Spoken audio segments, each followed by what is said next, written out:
Just to come on to another aspect of the job, because my background initially was kind of in sport and more new stuff, and then when I moved over here, obviously there's a far more focus on crime, and I was bumping up against aspects of Dublin, of Ireland, that I wouldn't have covered so much before.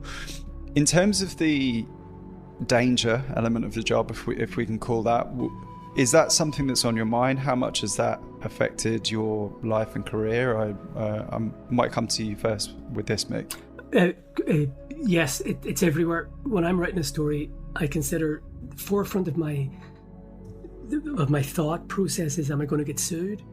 But I'm also thinking about my own personal safety. It's a very dangerous job. I've spoken about this. I've received the gardai, news of a death threat. So it's called the GIM, the Garda Information Message, and I was given that 2017.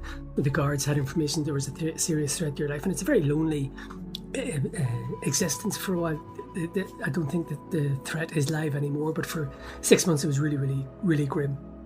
So that was bad, and it did affect me. And the older you get, like I've done this for 30 years, and it does weigh you down, and you do get into an awful lot of instances. I'm not even talking about say threats from gangsters. I'm talking about people do feel as if you can have carte blanche against journalists, against reporters, that you can do what you want, you can say what you want. If you ever stand outside the CCJ in Dublin, or the main courts complex, the photographers get an awful time. It says people spit on them and everything and give them grief. So people do think that in a way doing things just doesn't really count.